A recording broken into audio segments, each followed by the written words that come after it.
Kalau sekarang ada kata-kata intoleransi itu cuma fitnah saja.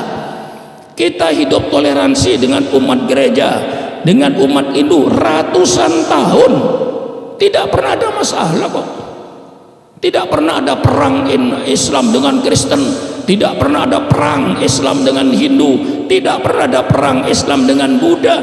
Kita sudah ratusan tahun hidup bertoleransi ini.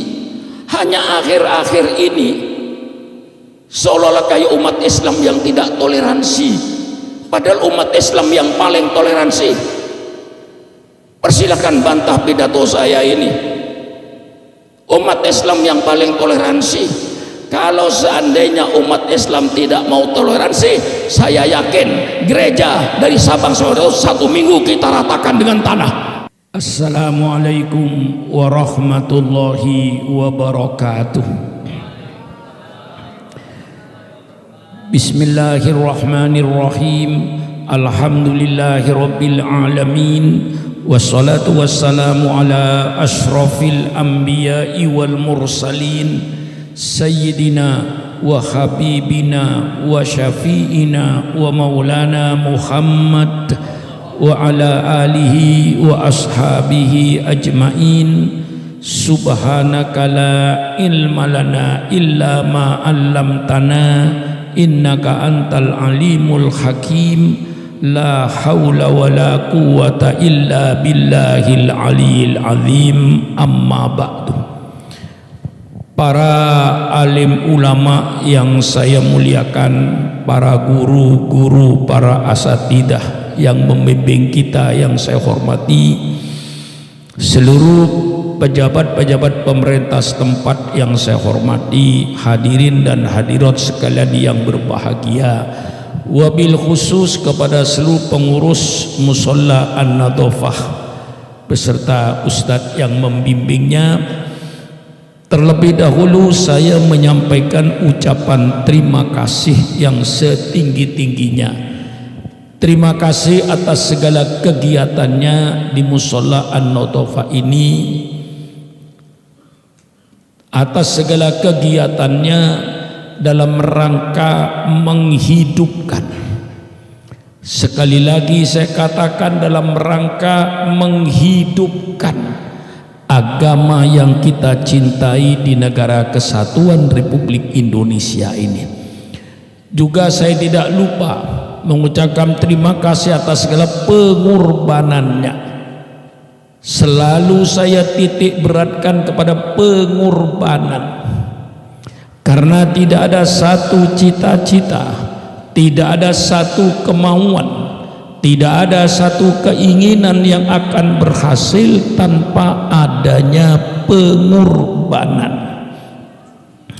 Mari kita buka lembaran-lembaran sejarah ini supaya kita semakin cinta sama NKRI ini. NKRI ini berdiri bukan hadiah dari Belanda. Kita merdeka bukan hadiah dari Jepang.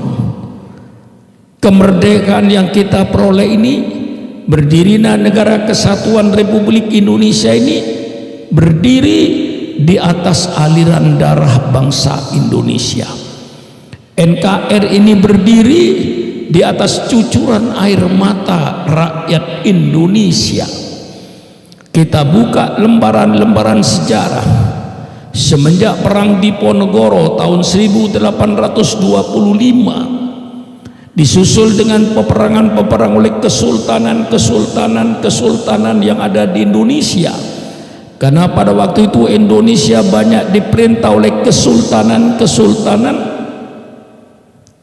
sampai tahun 45 sampai tahun 48 darahnya bangsa Indonesia mengalir.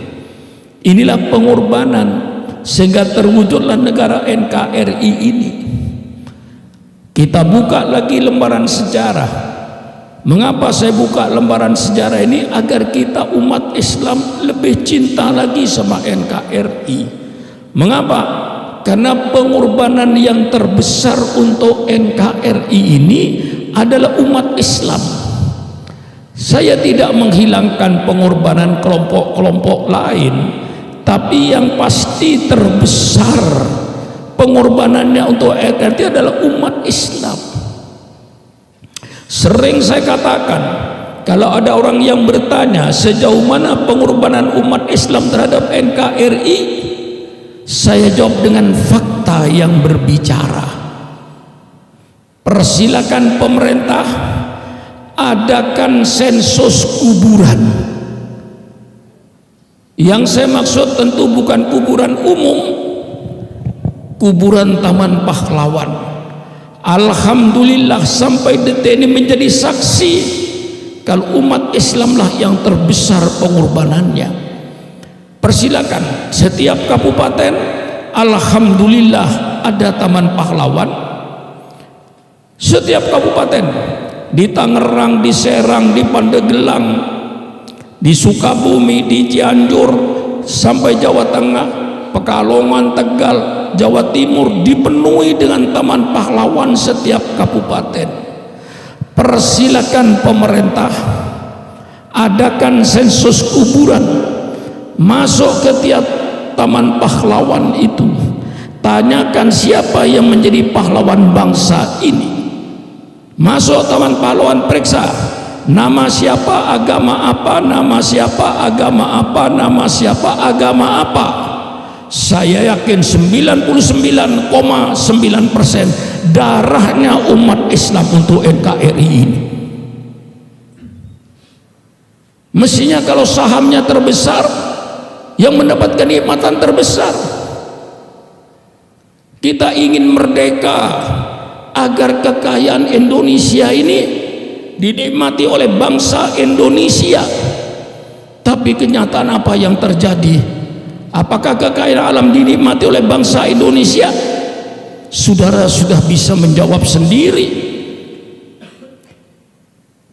Tidak sesuai dengan cita-cita kemerdekaan, padahal pengorbanannya begitu besar.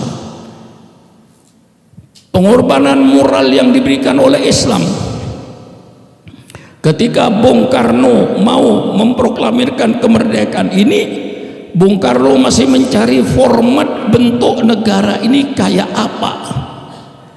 Dibentuk 60 orang oleh Bung Karno, ternyata gagal. Akhirnya Bung Karno membentuk 9 orang, terdiri dari Bung Karno, Bung Hatta, dari kaum Katolik diwakili A.A. Maramis, dari nasionalis diwakili Abi Kusno dan lain-lainnya, diwakili dengan Agus Salim, dengan Dr. Profesor Kahar Mudakir, oleh A.A. Yamin, dan juga oleh Kiai Adi Wahid Hashim. 9 orang ini menggodok bagaimana bentuk negara format ini. Setelah berminggu-minggu mengadakan perdebatan, akhirnya mendapatkan satu rumus yang ditandatangani oleh seluruh kaum nasionalis dan oleh kelompok ulama para agama dan agama-agama lain. Bagaimana bentuk negara ini? Negara Republik Indonesia berdasarkan ketuhanan dengan kewajiban menjalankan syariat Islam bagi pemeluk-pemeluknya. Yang tidak meluk Islam tidak usah menjalankan syariat Islam. Dengan terbentuknya format ini, maka Bung Karno memproklamirkan negara ini pada tanggal 17 Agustus 45. Kami bangsa Indonesia dengan ini menyatakan kemerdekaan Indonesia. Hal-hal yang mengenai pemindahan kekuasaan dan lain-lain akan dilaksanakan dengan cara saksama dan dalam tempo yang sesingkat-singkatnya atas nama bangsa Indonesia Soekarno-Hatta. Nah, ini barangkali Ustadz di antara kiai yang hafal proklamasi, maka tidak perlu dicurigai sampai proklamasinya hafal. Apa yang terjadi, saudara? Jam 3 sore pada tanggal 17 Agustus datanglah utusan dari seorang kolonel Angkatan Laut Jepang menghadap sama Bung Hatta. Kalau 7 kata ini tidak dicabut, Indonesia Timur tidak ikut. Nah, sekarang ketahuan siapa yang tidak cinta NKRI itu. Saya buka sejarah ini. Kalau 7 kata ini tidak dicabut, Indonesia Timur tidak ikut. Sehingga waktu itu akan terjadi Republik Indonesia Timur dan Republik Indonesia Barat. Tanggal 18 Agustus Bung Hatta mengumpulkan kembali 9 orang ini minus Pak Wahid Hasyim. Dia sudah pulang ke Jawa Timur kan dianggap negara sudah beres, diganti dengan seorang tokoh dari Sumatera. Timbul perdebatan, dicabut apa tidak, dicabut apa tidak, dicabut apa tidak. Karena dikhawatirkan Indonesia Timur akan mengadakan proklamasi, maka berdasarkan kekhawatiran inilah maka ulama dengan lapang dada mencoret 7 kata ini. Ini pengorbanan. Kita bertahan, tidak perlu dicoret. Kita tetap dengan Piagam Jakarta. Ini Ustadz yang disebut dengan Piagam Jakarta, yang sekarang sudah lupa Piagam Jakarta ini. Piagam Jakarta itu bunyinya, negara Republik Indonesia berdasarkan ketuhanan dengan kewajiban menjalankan syariat Islam bagi pemeluknya. Ini Piagam Jakarta. Disuruh coret, kata saya itu tidak usah dicoret. Kalau tidak usah dicoret, dikhawatirkan Indonesia Timur mengadakan proklamasi. Maka lapang dada tokoh-tokoh Islam, para ulama, lapang dada mencoret 7 kata ini, tapi diganti dengan yang lebih mahal. Apa gantinya? Maha Esa. Lalu berubah bunyinya, negara Republik Indonesia berdasarkan ketuhanan yang Maha Esa, titik, dengan kewajiban menjalankan syariat Islam, coret. Ini suatu pengorbanan. Sudah berkorban fisik, masih berkorban moral. Bagaimana satu keputusan yang sudah disahkan bisa kita cabut? Ini pengorbanan kedua kalinya. Maka ketika Pak Alamsyah jadi Menteri Agama, Pak Alamsyah langsung menyatakan bahwa Pancasila ini adalah hadiah terbesar umat Islam untuk bangsa. Jadi kita yang kasih hadiah. Karena kalau seandainya waktu itu kita ngotot, tidak mau mencoret, barangkali NKRI tidak ada. Maka saya katakan adanya NKRI ini karena toleransinya para ulama. Kalau sekarang ada kata-kata intoleransi itu cuma fitnah saja. Kita hidup toleransi dengan umat gereja, dengan umat Hindu ratusan tahun, tidak pernah ada masalah kok. Tidak pernah ada perang Islam dengan Kristen, tidak pernah ada perang Islam dengan Hindu, tidak pernah ada perang Islam dengan Buddha. Kita sudah ratusan tahun hidup bertoleransi ini.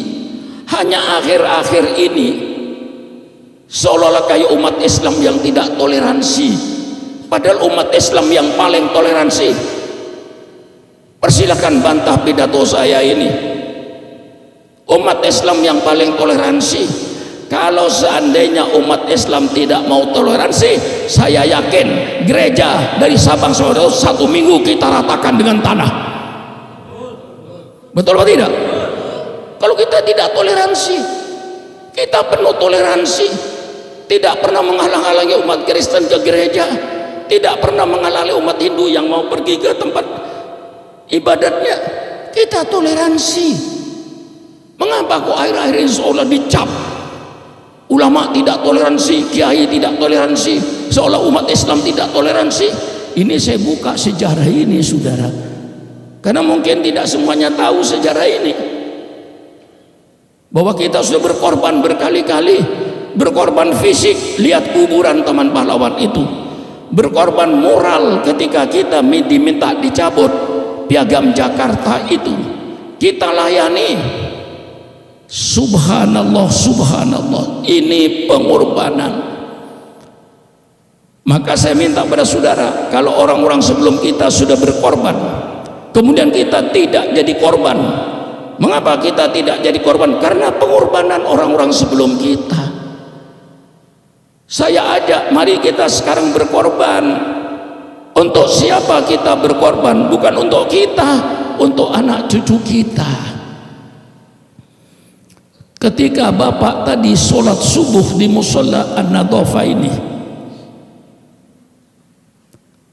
bapak baca kunut, Allahumma hdini fiman hadait, wa afini fiman afait, wa tawallani fiman tawallait, wa barik li fima a'tait.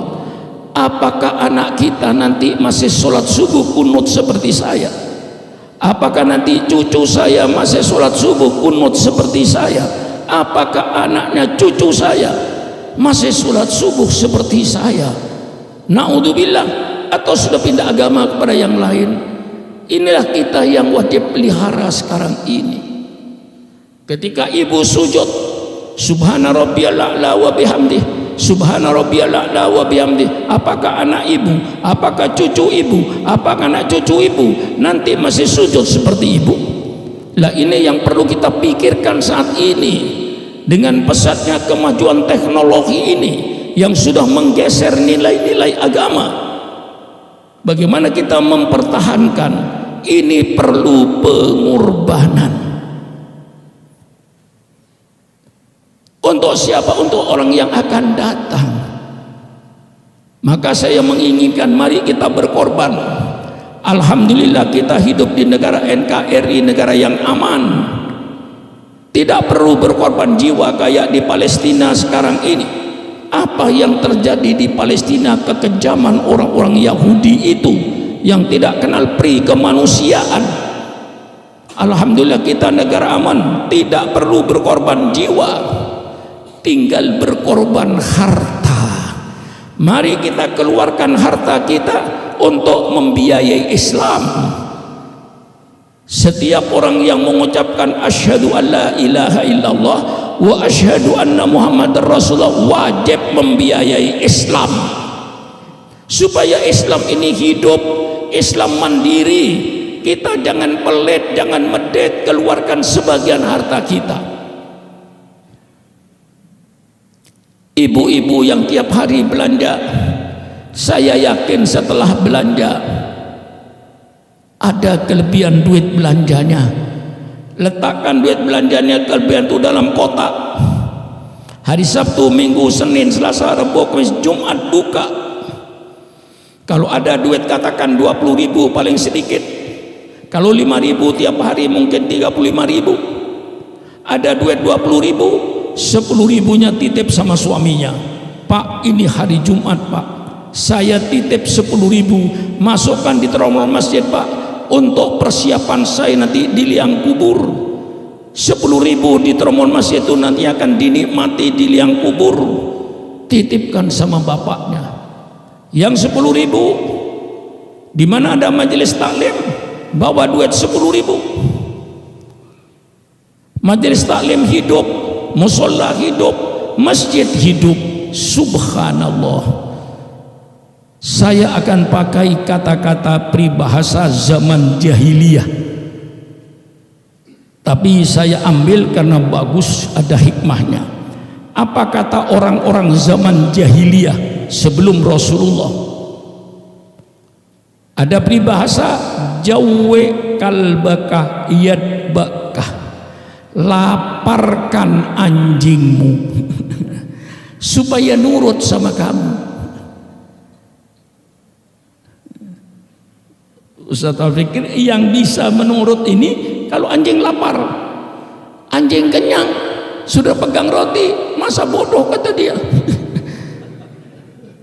Tapi kalau anjing lapar akan nurut para saudara. Maka saya katakan, hai umat Islam, termasuk para ulamanya di Indonesia, tolong jangan jadi anjing-anjing lapar yang akan dipermainkan oleh orang-orang yang berduit.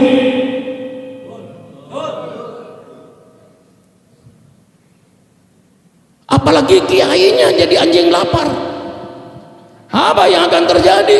Hancurlah agama ini. Kiainya hanya berfatwa, bukan berdasarkan Quran dan Sunnah Nabi, tapi berfatwa berdasarkan pesan sponsor.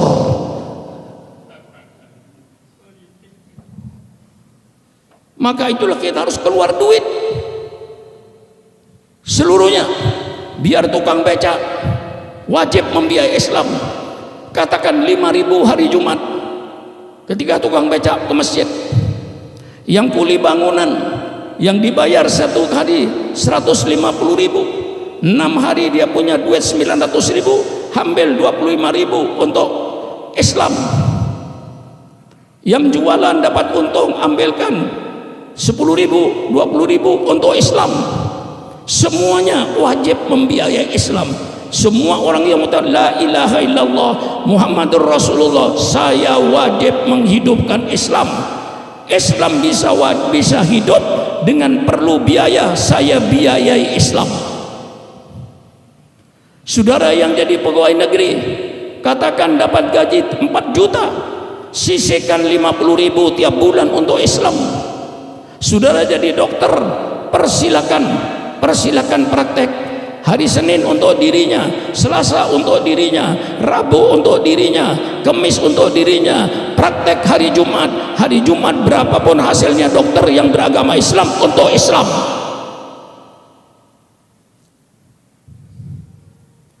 Saudara-saudara perokok, ada yang merokok. Hei perokok, usikum wa iyaya binafsi bitaqwallah. Kalau kau ingin menjadi orang mulia, muliakan apa yang dimuliakan oleh Allah. Kalau kau ingin menjadi orang yang mulia, muliakan siapa yang dimuliakan oleh Allah. Hari Jumat, hari yang dimuliakan oleh Allah. Saudara selalu mendengar inna yaumal jum'ati sayyidul ayyam. Inilah hari Jumat, hari yang dimuliakan oleh Allah. Hai perokok-perokok di Kebayoran Lama, Sukabumi, tolong hari Jumat berhenti merokok 1 hari. Hormati hari Jumat. Jangan merokok 1 hari, tapi uang rokoknya untuk masjid atau untuk musola. Lah, iya ini kan sederhana saya ini.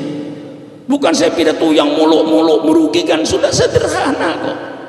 Apa salahnya berhenti merokok 1 hari? Nanti Sabtu merokok, Minggu merokok, Senin merokok, Selasa merokok, Rebo merokok, Kamis merokok, Jumat berhenti merokok. Uang rokoknya untuk Islam. Alangkah jayanya Islam ini, tidak menjadi umat yang minta-minta. Umat Islam tidak menjadi umat pengemis yang selalu mengharapkan belas kasihan orang yang berduit, tapi kita mendiri, mampu biaya diri sendiri. Insya Allah kalau kita jadi anjing kenyang, tidak akan dipermainkan oleh orang yang punya roti. Ini saya sampaikan kepada saudara, pengorbanan. Apalagi ibu-ibu yang umurnya sudah 60 tahun, Bu, nggak usah pakai gelang emas, mengapa sih? Insya Allah nggak nambah cantik kok. Betul atau tidak? Ya saya doakan mudah-mudahan panjang umur semua ya. Tapi umpama ibu dipanggil oleh Allah duluan, kira-kira kalau bapak masih umur 60 tahun kawin lagi nggak kira-kira ya? Kawin lagi apa tidak?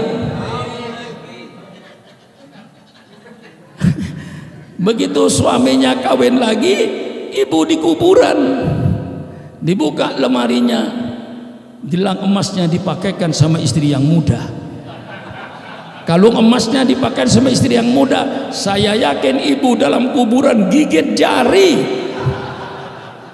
Betul apa tidak?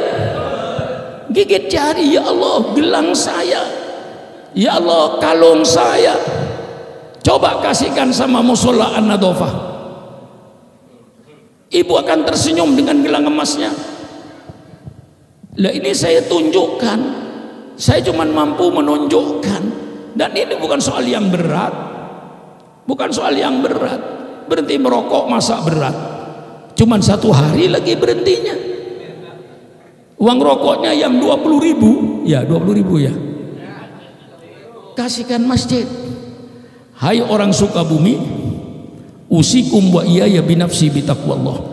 Kalau saudara hari Jumat tromol masjid diedarkan sudah masukkan duit 2.000, hai orang Sukabumi, jangan kau merasa engkau beramal, kau sedang menghina agamamu sendiri. Kau menghina agamamu. Masa agamanya 2.000? Mau masuk surga 2.000? Pakai otak yang sehat. Kasar tapi mantep Ustaz. Jangan lihat kasarnya, lihat mantepnya itu leh. Betul apa tidak? Mungkin saya agak kasar tapi mantep. Ya masa 2.000? Coba kasih anaknya sekolah pagi-pagi 2.000, mau nggak? Karena anaknya nggak mau, dikasih musola dan masjid yang mau. Subhanallah, penghinaan terhadap agamamu. Jadi kalau mau masjid atau mau musola masukkan 2.000, jangan masa beramal. Kau sedang meremehkan, melecehkan, menghina agamanya sendiri, tidak menghargai agamanya. Nah, kalau 10.000 ke atas, insya Allah menghormati itulah. Apalagi 100.000, wah, masukkan terowongan masjid, itu baru beramal. Tidak merasa sudah. Kalau saya merasa 2.000 masukkan terowongan masjid itu bukan beramal, melecehkan agamanya sendiri, tidak menghargai agamanya, tidak menghormati agamanya, menghina agamanya. Nah, ini saudara-saudara, maka saya minta mari berkorban. Kalau tidak ingin jadi korban, kita tinggal berkorban harta. Coba orang Palestina, hancur rumahnya, mati pengorbanannya. Alhamdulillah, kita cuma diminta oleh Pak Sukron berkorban harta, dan yang diminta oleh Pak Sukron tidak banyak, cuman satu, berhenti merokok ya. Ibu-ibu kalau habis belanja tiap hari mesti ada sisa dari pasar, kumpulkan. Hari Jumat titipkan sama suaminya, suaminya yang jujur, jangan dibelikan rokok. Nah, iya kan? Nah, ini pengorbanan, saudara-saudara. Ini saya belum pidato maulid loh. Belum pidato saya ini. Baru pendahuluan, mukaddimahnya, supaya kita senang berkorban. Kita cinta sama NKRI karena kita yang berkorban untuk NKRI ini. Kita umat Islam yang paling besar pengorbanannya untuk NKRI ini karena kita yang mayoritas. Nah, disinilah kita tanamkan jiwa pengorbanan. Agama Islam diturunkan oleh Allah pada junjungan kita Nabi besar Muhammad sallallahu alaihi wasallam untuk menyelamatkan umat dari kegelapan ke arah terang benderang. Dalam melaksanakan ini pun Rasulullah dengan segala pengorbanannya, Rasulullah dengan para sahabat berkorban, bukan hanya berkorban harta, berkorban jiwa. Mari kita telusuri. Saya akan menyampaikan pada saudara malam hari ini, pagi hari ini akan saya sampaikan pahitnya Nabi Muhammad jadi nabi. Ya. Pada umumnya Ustadz bicara manisnya, manisnya Nabi Muhammad jadi nabi. Saya terbalik pagi ini akan menyampaikan pada saudara pahitnya Nabi Muhammad jadi nabi. Bagaimana pahitnya?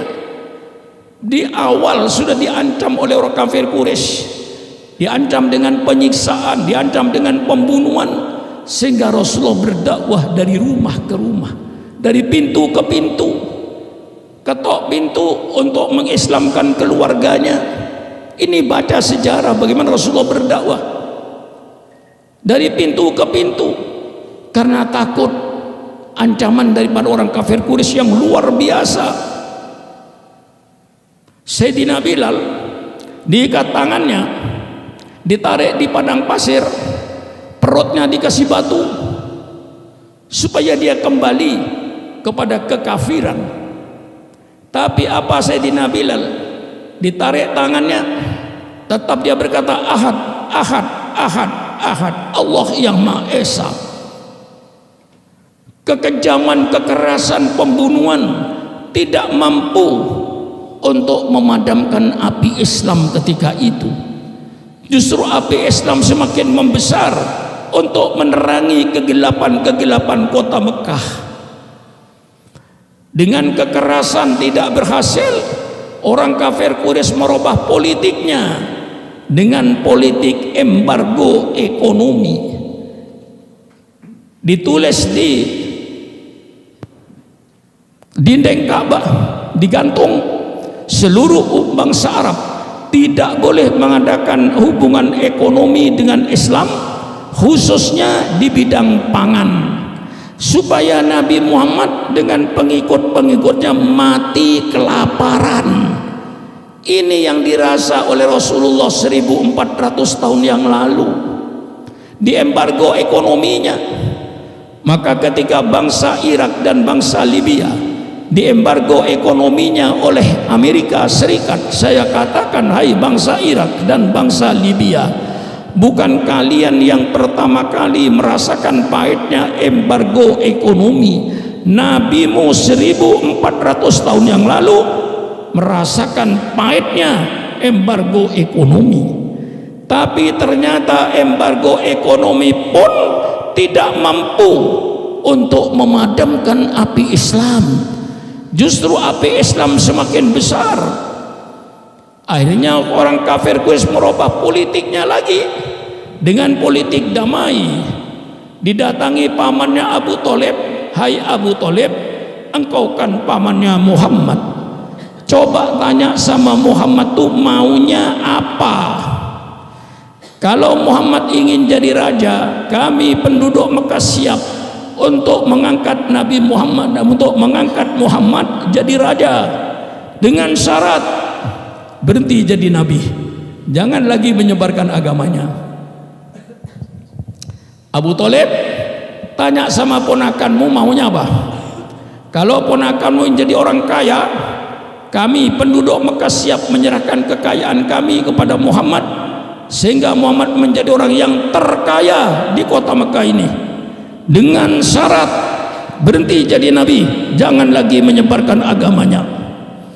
Abu Thalib tanya sama ponakanmu maunya apa.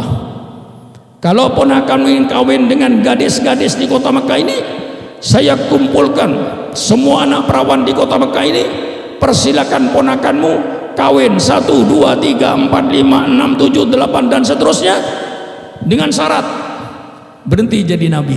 Nah, jadi ini Ustadz bukan politik sekarang, politik dulu. Maka kalau kiai ditawarkan tahta, ditawarkan wanita, ditawarkan harta, bukan politik baru, politik 1400 tahun yang lalu. Tinggal kiainya mau enggak.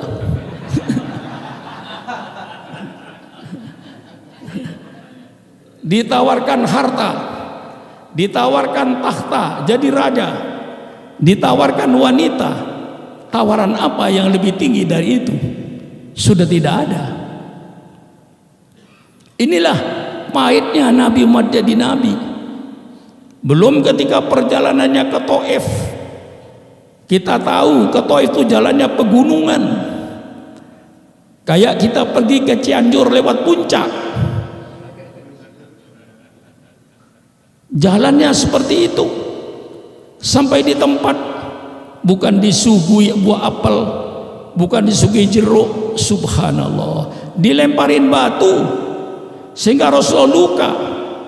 Malaikat Jibril menawarkan jasa, hai Rasulullah, angkat tanganmu, minta kepada Allah, kami para malaikat siap untuk menggerakkan bukit-bukit di Taif ini agar mereka mati terhimpit dengan gunung ini.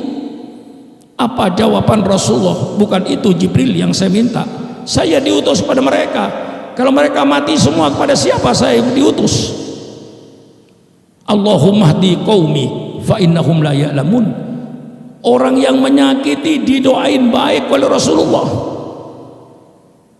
Ya Allah, berikanlah taufik dan hidayahmu kepada orang Taif ini. tidak dikutuk oleh Rasulullah walaupun menyakiti kayak begitu. Subhanallah, innaka la'ala khuluqin azim. Engkau Muhammad betul-betul berakhlak yang bagus, yang agung. Orang yang berbuat jahat kau doakan yang baik, mana ada manusia semacam engkau. Inilah Rasulullah SAW penderitaannya. Maka kalau kiai diangkat jadi pejabat pemerintah, kiai, ada positifnya, ada negatifnya, iya kan? Seandainya Syukron Makmun diangkat menjadi menteri dalam negeri, wah, kalau saya pergunakan jabatan saya untuk Islam jadi bagus. Karena saya menjadi menteri dalam negeri, saya perintahkan semua gubernur yang beragama Islam dan semua bupati yang beragama se-Indonesia setiap malam Jumat diwajibkan baca Yasin dan tahlilan. Positif kan? Bagus. Umpama saya jadi gubernur, saya perintahkan semua bupati dan camat di provinsi saya wajib yasinan dan tahlilan tiap malam Jumat. Perintah gubernur. Saya gunakan kedudukan saya positif. Negatifnya, kalau kiai dikasih jabatan dan kedudukan supaya berhenti jadi kiai. Ini yang paling berbahaya dan menyakitkan. Lah, ini bukan politik baru. Rasulullah yang ditawarkan untuk jadi raja. Kalau kiai bisa dikedudukan untuk supaya berhenti jadi kiai, contohnya Syukron Makmun. Saya nggak mencontohkan orang lain. Saya diangkat menjadi menteri luar negeri, berarti saya disuruh berhenti jadi kiai. Karena apa? Kalau saya jadi menteri luar negeri, saya terbang ke Jepang, terbang ke Korea, berapa ratus negara di dunia ini yang saya kunjungi. Diundang oleh saudara Masjid An-Nadhafah. Oh, nggak bisa Pak Suron ada di Jerman. Misalnya, berarti Syukron Makmun dijadikan menteri luar negeri supaya berhenti jadi kiai. Dan berhenti betul jadi kiai. Maka kalau kiai-kiai ditawarkan jabatan, harus berhitung Pak Kiai. Ya, kalau Pak Kiai ditawarin wanita, berhitung Pak Kiai. Kalau Kiai ditawarin harta sekian miliar, sekian puluh miliar, asal tutup mulutmu. Nih duit 1 miliar. Ini semuanya akan terjadi. Dan ini bukan politik baru, politik 1400 tahun yang lalu. Apa dianggap oleh saudara politik sekarang? Money politik? Enggak, sudah sejak dulu. Lah, ini saya ceritakan pahitnya. Dengan kekerasan gagal, embargo ekonomi gagal, dengan ditawarkan harta, wanita, tahta gagal. Akhirnya tokoh Quraisy, Abu Jahal, Abu Lahab mengadakan sidang rapat untuk mencegal gerakan Nabi Muhammad ini, mengadakan musyawarah di Darun Nadwa. Barangkali Bapak yang sudah haji dan umroh, kira-kira dari Pancoran Emas itu 50 meter atau 60 meter. Itu dulu dijadikan ruangan untuk sidang tokoh-tokoh Quraisy. Dalam tafsir Tobari dijelaskan, dalam rapat ini iblis ikut hadir berupa manusia untuk menyumbang pikiran. Abu Jahal berkata, segala macam cara sudah kita laksanakan, semuanya gagal. Bagaimana caranya untuk mencegal gerakan Muhammad ini? Satu-satunya, kata Abu Jahal, tangkap saja Muhammad ini, masukkan penjara. Karena kalau dia keluar kampung, masuk kampung, keluar desa, masuk desa, lidahnya Muhammad itu manis, mudah diterima oleh masyarakat. Oleh sebab itu tangkap saja Muhammad, masukkan dalam rumah, kunci dari luar, tidak boleh keluar.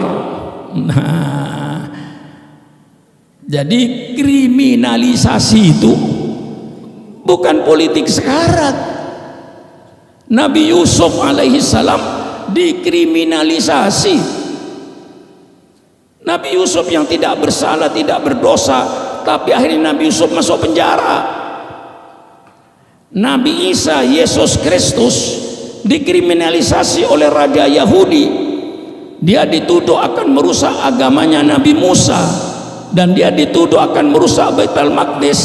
Maka raja Yahudi ketok palu, Yesus Kristus harus dihukum mati di tiang salib.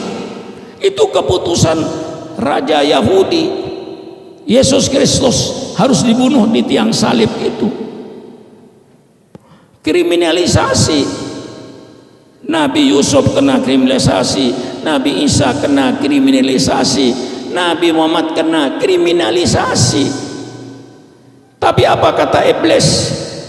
Kalau kau menangkap Muhammad, masukkan penjara, sia-sia.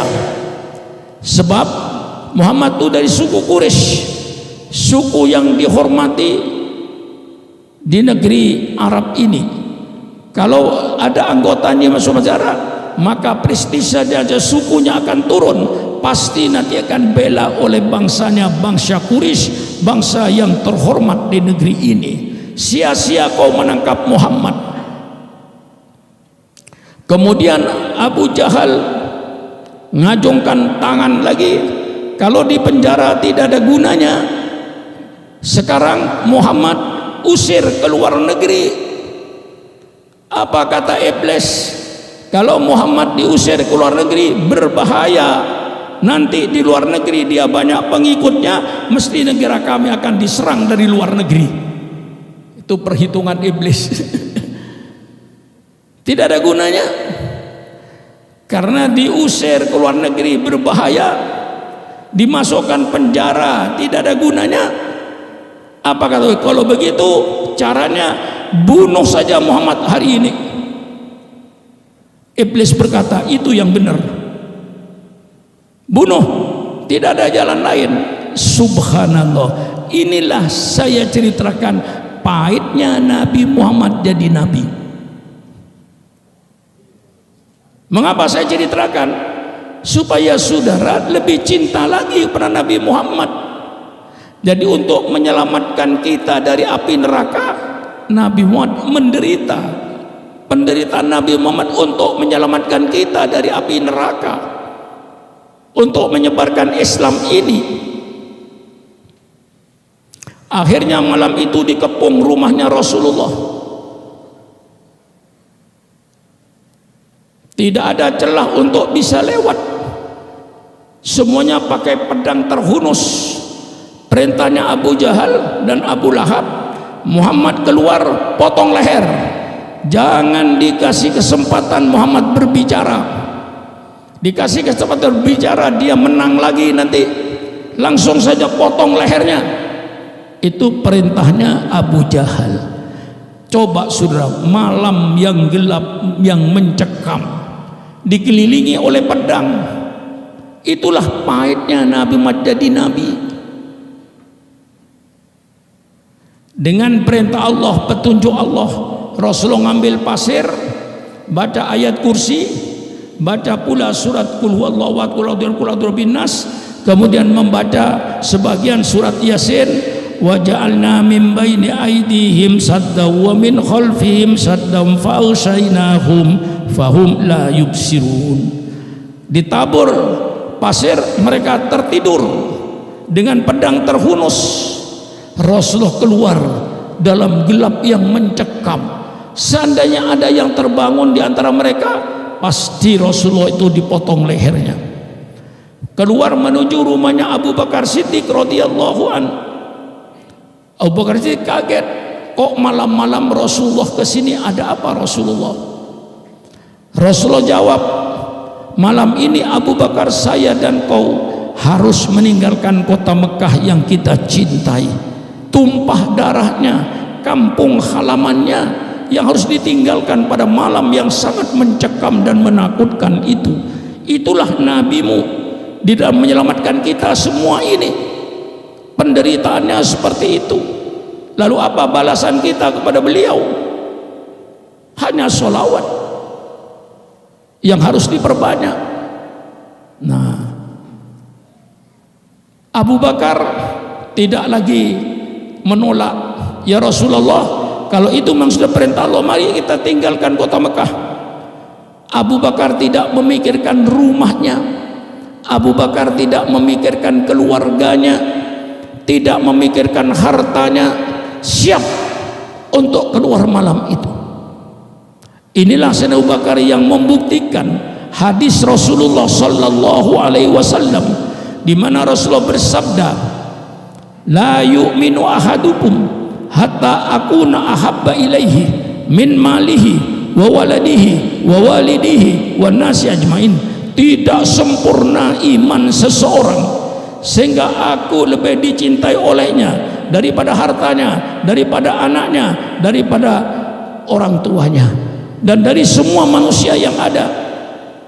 Saya tidak melarang bapak mencintai istrinya, saya tidak melarang ibu mencintai suaminya, saya tidak melarang bapak dan ibu mencintai anaknya, saya tidak melarang bapak dan ibu mencintai hartanya. Itu sudah satu keniscayaan.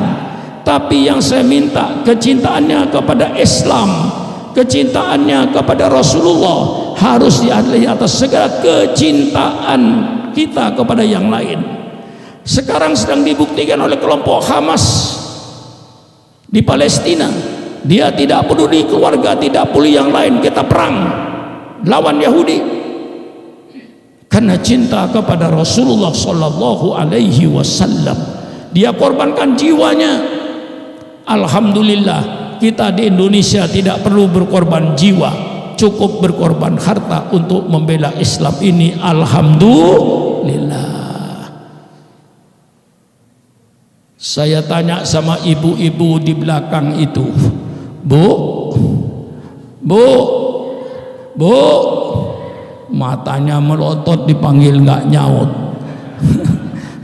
Maaf Bu, di tempat saya Bu, kalau matanya melotot dipanggil nggak nyaut, itu namanya ikan asin Bu.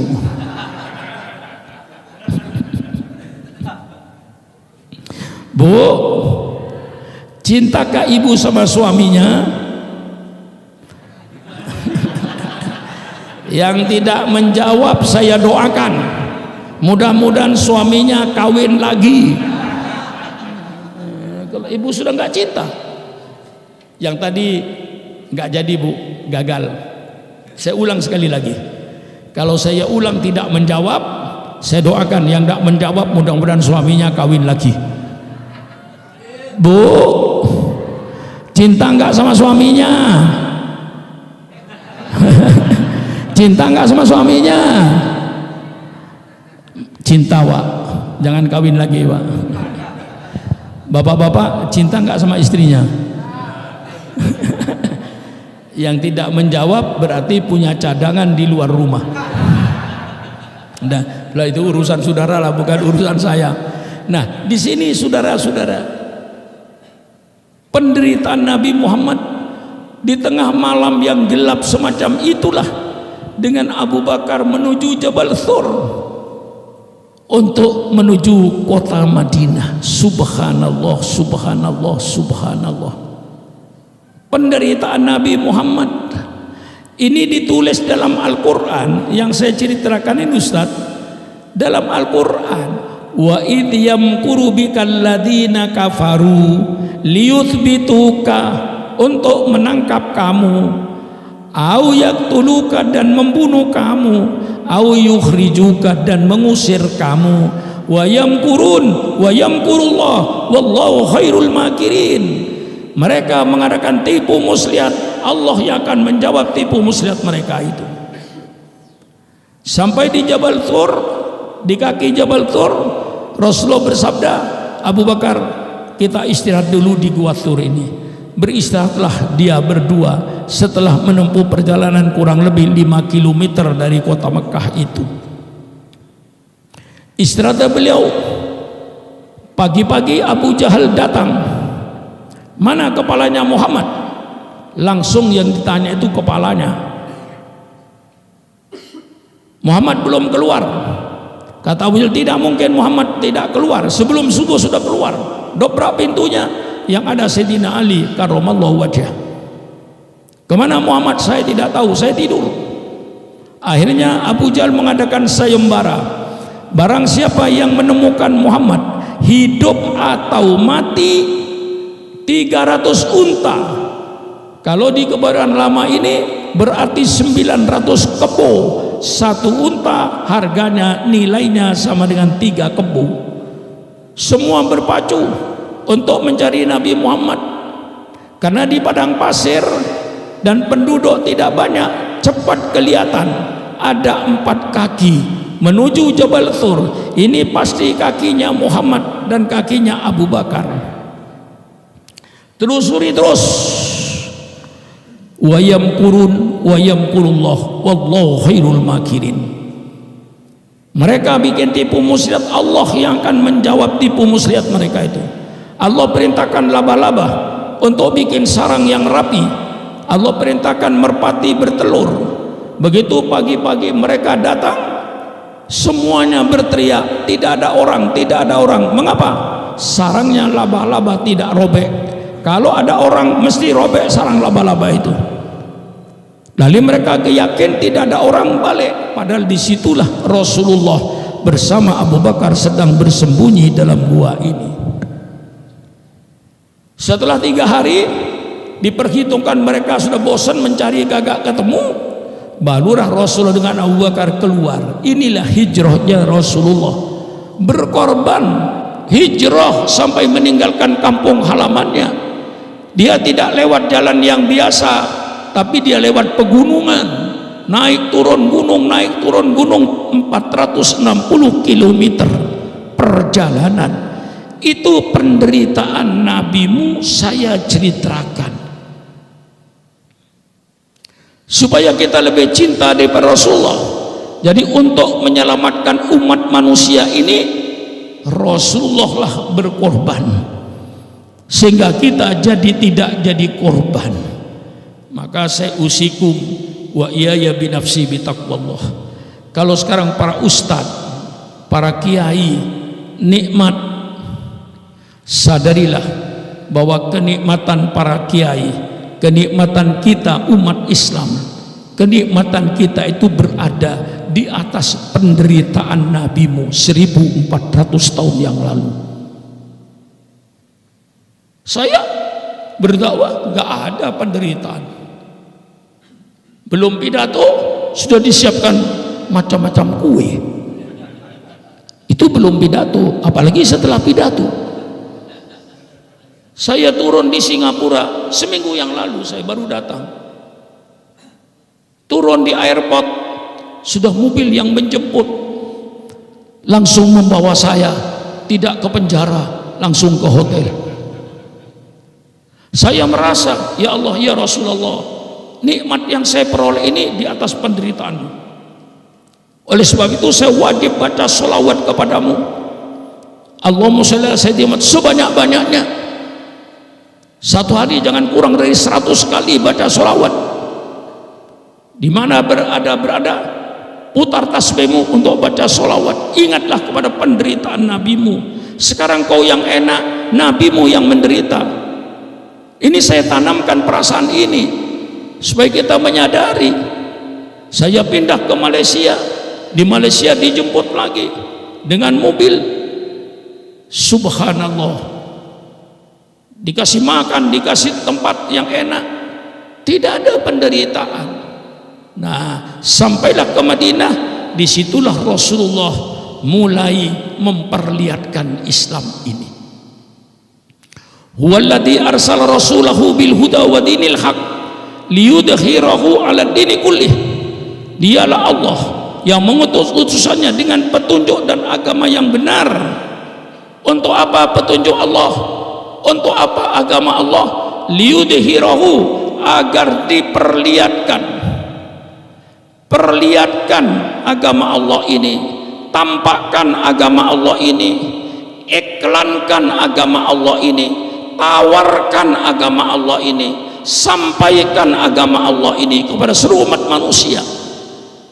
Ini kewajiban Nabi dan termasuk kewajiban saya untuk memperlihatkan peradaban Islam, bahwa Allah hanya menurunkan satu agama. Tidak benar orang yang berkata, Ustaz, Allah menurunkan banyak agama. Tidak ada. Allah hanya menurunkan satu agama, agama Islam. Nabi Adam. Nah, ini kadang-kadang keliruan kita. Kalau ditanya siapa yang membangun agama Islam, kita jawab yang membangun Islam adalah Nabi Muhammad. Keliru. Bagaimana yang benar? Agama Islam dibangun oleh 25 Rasul. Kemana Nabi Adam? Kemana Nabi Nuh? Kemana Nabi Ibrahim? Kemana Nabi Musa? Kemana Nabi Isa? Kemana Nabi Ilyas? Kemana Nabi Nuh? Kok sudah dikatakan Nabi Muhammad saja? Nabi Muhammad itu menyempurnakan agama yang sudah dibawa oleh nabi-nabi sebelumnya. Jadi jawaban yang benar, siapa yang membangun agama Islam? Saudara jawab, yang membangun agama Islam 25 Rasul. Itu baru benar. Nabi Muhammad itu menyelesaikan, menyempurnakan. Sejak Nabi Adam sudah dibangun Islam. Nabi Adam mengajak umatnya beriman kepada Allah, sujud kepada Allah, bukan sujud kepada Nabi Adam. Dan Nabi Adam bersama-sama dengan umatnya sujud kepada Allah. Tauhid, Islam. Datang Nabi Nuh tidak membawa agama baru. Nabi Nuh datang membawa agama Islam, mengajak umatnya beriman kepada Allah, sujud kepada Allah, bukan sujud kepada Nabi Nuh. Dan Nabi Nuh bersama-sama dengan umatnya sujud kepada Allah. Datang Nabi Ibrahim, seruannya sama. Datang Nabi Musa, seruan sama datang Nabi Isa. Nabi Isa mengajak umatnya supaya beriman kepada Allah Subhanahu wa taala, sujud kepada Allah, bukan sujud kepada Nabi Isa. Dan Nabi Isa bersama-sama dengan umatnya sujud kepada Allah. Ini Islam. Datang Nabi Muhammad sallallahu alaihi wasallam, namun tidak membawa agama baru.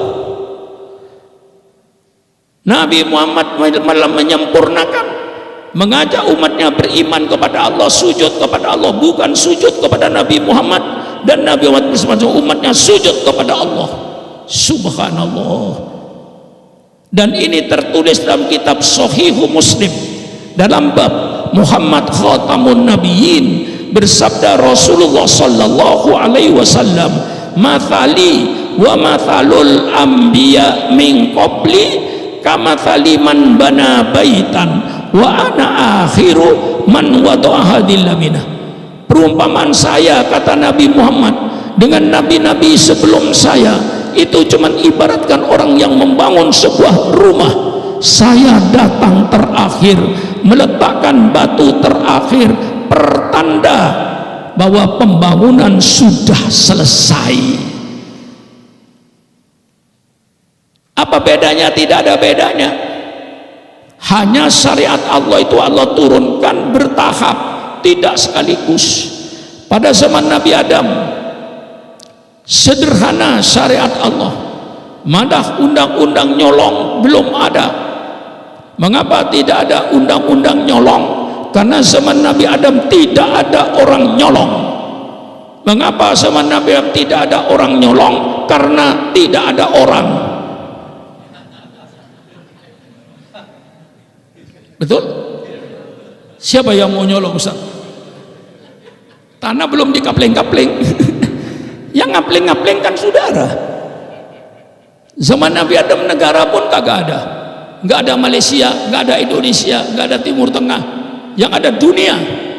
Dengan Nabi Adam Siti Hawa berdua, siapa yang mau nyolong rambutan? Nggak ada. Zaman Nabi Adam syariat dipermudah oleh Allah dalam undang-undang perkawinan sederhana. Karena zaman Nabi Adam pasti tidak ada besan. Betul? Yang ada anaknya sendiri. Anaknya sendiri menurut setengah riwayat tidak banyak, hanya 39. Dikawinkan kakak dengan adik, adik dengan kakak zaman Nabi Adam boleh. diberi kemudahan oleh Allah dalam perkawinan. Nah, kalau sekarang di Sukabumi ini ada orang ingin kawin dengan adik kandungnya sendiri, itu orang salah lahir. Mestinya lahirnya zaman Nabi Adam dulu. Datang Nabi Nuh disempurnakan, datang Nabi Ibrahim disempurnakan, datang Nabi Daud disempurnakan, datang Nabi Musa disempurnakan dengan kitab Injilnya, datang Nabi Isa disempurnakan oleh Allah dengan kitab Injilnya zaman Nabi Isa, zaman Nabi Musa dengan kitab Tauratnya. Datanglah Nabi Muhammad sallallahu alaihi wasallam, diturunkan Al-Qur'an 30 juz sempurna. Kalau saya ikutin bahasa Jawa, syariat Allah sudah tumplek blek. Nah, itu ada orang Jawa enggak? Masa enggak ada orang Jawa satu aja? Orang Jawa itu kalau sungguh-sungguh kata yang terakhir diulang. Kalau dikatakan kemarin di Kebayoran Lama macet, enggak apa-apa.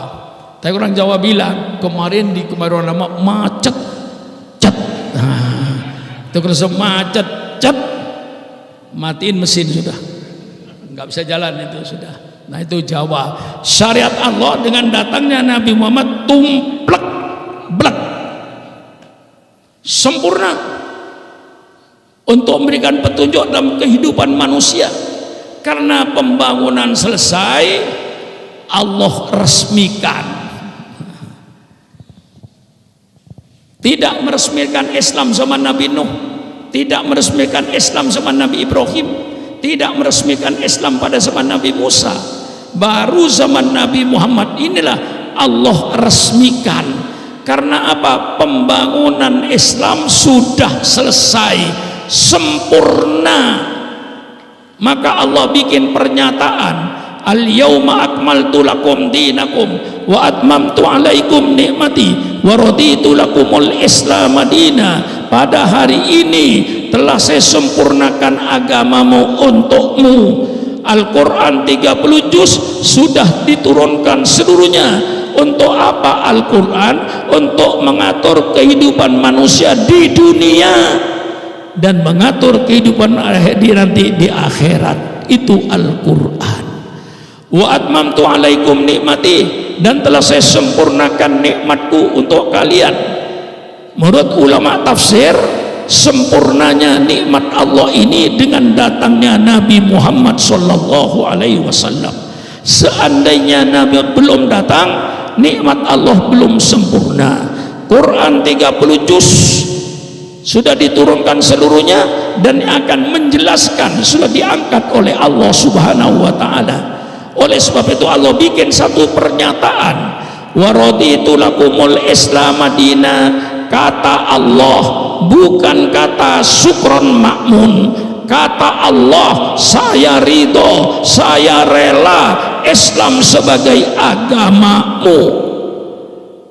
Agama yang diridhoi oleh Allah hanya agama, hanya agama, hanya agama.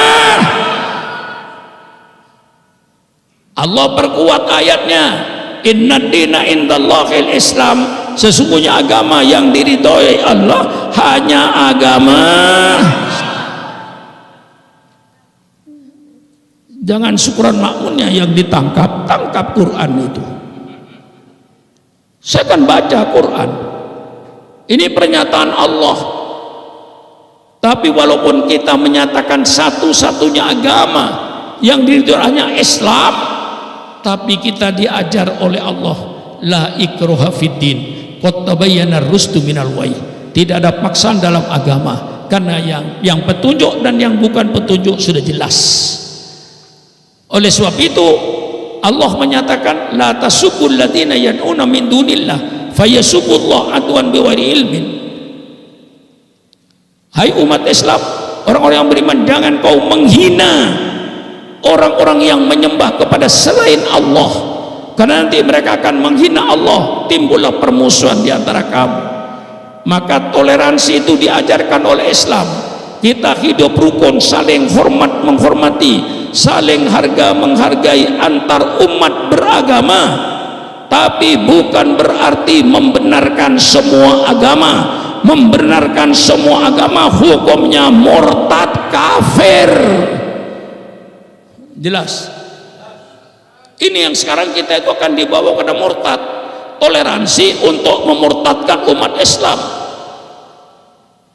supaya kita mengatakan semua agama benar, semua agama sama, semua umat beragama masuk surga. Itu penipuan. Semua agama benar menurut pemeluknya masing-masing. Bagaimana? Ya kita main logika, main otak. Semua agama benar menurut pemeluknya masing-masing. Kalau dikatakan semua agama benar, semua umat beragama masuk surga, yang sholat subuh masuk surga, yang tidak sholat subuh masuk surga, surganya sama, milih yang mana? Jujur, milih sholat subuh, goblok.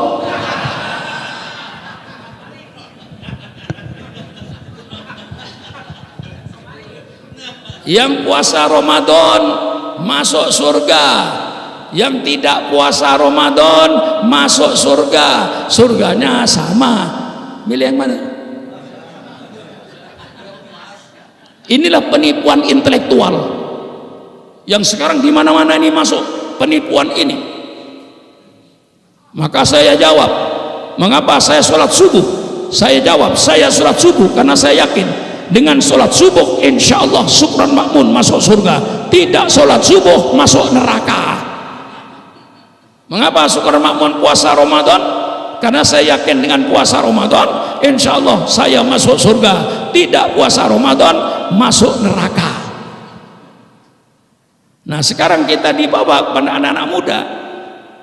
Maka yang saya khawatir anak-anak yang tidak belajar agama, hanya sekolah SD, SMP, SMA, datanglah orang berkata semua agama sama, karena semua agama tidak ada yang nyuruh kepada kejahatan, semua agama baik, umat beragama apapun saja masuk surga, yang pacaran masuk surga, yang tidak pacaran masuk surga, milih yang mana? Ini penipuan intelektual yang sedang disebarkan sekarang ini untuk memurtadkan generasi muda Islam ini. Nah, ini saya sampaikan. Maka setelah ini Rasulullah mendirikan negara Madinah. Nah, disitulah Rasulullah dapat menyebarkan peradaban Islam. Ada tokoh Islam yang berkata urusan dunia jangan dicampur urusan agama. Itu tokoh Islam yang goblok. Berarti dia bukan tokoh yang tidak ngerti agama. Justru urusan dunia kalau ingin beres ikut petunjuk Al-Quran. Dalam peradaban rumah tangga misalnya, lalu kadang-kadang diisukan bahwa Islam itu melarang laki-laki bergaul dengan perempuan sebebas-bebasnya. Itu isu yang fitnah. Yang benar Islam menganjurkan agar laki-laki dan perempuan bergaul sebebas-bebasnya, tapi lewat pintu. Lewat pintu. Mau masuk musola ada pintunya. Setelah masuk musola mau baca Quran, mau tahlil, mau dzikir bebas. Mau masuk rumah ada pintunya. Mau masuk kebun binatang ada pintunya nggak? Setelah lewat pintu persilakan bebas, lihat monyet, lihat kuda, lihat macan, lihat harimau, persilakan, tapi lewat pintunya dulu. Nah, Islam tidak melarang, justru menyuruh pergaulan bebas. Ini pergaulan bebas, tapi ini pintunya. Dengan akad nikah yang sah, ada yang kawin, ada yang mengawinkan, ada akad nikah, kemudian ada saksi, ada mahar. Setelah lewat syariat Islam, lewat pintunya, persilakan masuklah kau ke pergaulan bebas. Insya Allah Ustadz siapa? Ahmad Fikri, insya Allah hasil pergaulan bebas. Kalau ayah dan ibu kiai tidak bergaul bebas, tidak ada kiai. Syukron Makmun termasuk hasil pergaulan bebas, tapi ayah saya dan ibu saya lewat pintu yang diridhoi oleh Allah. Ini semua yang ada depan saya ini hasil pergaulan bebas. Betul? Kalau bapak dan ibu anda tidak bergaul bebas, tidak ada anda semua ini. Ini semuanya di musola ini, termasuk ibu-ibu di belakang, itu hasil pergaulan bebas. Tapi lewat pintunya, kalau tidak pakai pintu namanya ayam, tidak pakai pintu namanya kambing, tidak pakai pintu namanya kebo. Maka ayam itu kurang ajar karena tidak lewat pintu. Mengapa kurang ajarnya? Ayam bertelur 6, ngerem, netes. Di antara yang netes ada yang jago, ada yang betina. Yang jago gede, ibu kandungnya dikawin. Betul apa tidak? Kurang ajar enggak? Kurang ajar enggak? Siapa? Ayam. Yang betina gede dikawin oleh ayah kandungnya sendiri. Berapa di koran sudah baca? Seorang anak wanita hamil karena bapak kandungnya sendiri, ayam. Jadi kurang ajar, jadi biadab lewat pintunya. Jadi Islam itu menyuruh pergaulan bebas untuk menjaga kelanggengan keabadian manusia ini. Tidak ada pergaulan bebas, tidak ada manusia. Cuman Islam mengatur. Lah ini peradaban Islam.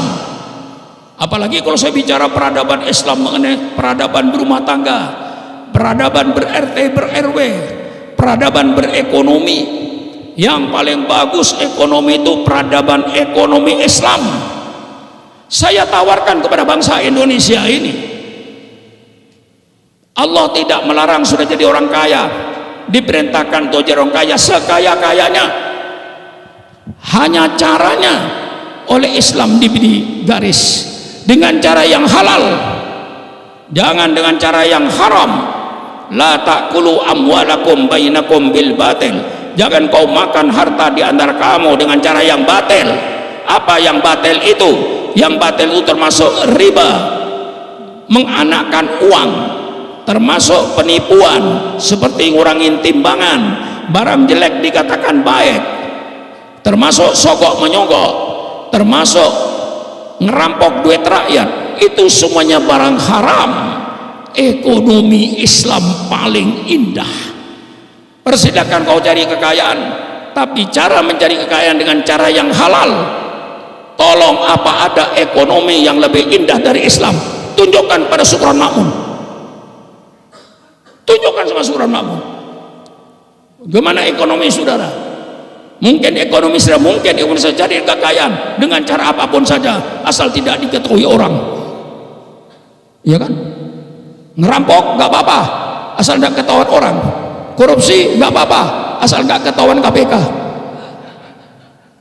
bohong nggak apa-apa asal tidak ketahuan manusia. Tapi Islam tidak. Carilah kau rezeki dengan cara yang halal, yang haram jangan. Maka kalau ibu-ibu di dapur mencuci beras, jangan langsung berasnya dicuci, Bu. Tanya dulu sama berasnya, hai beras, dari mana datangmu? Kalau datangnya dari korupsi, jangan dicuci, haram. Kalau datangnya dari penipuan, jangan dicuci, haram, jangan dimakan. Alangkah indahnya ekonomi Islam ini. Saya katakan insya Allah tidak ada peradaban ekonomi yang lebih indah daripada peradaban Islam.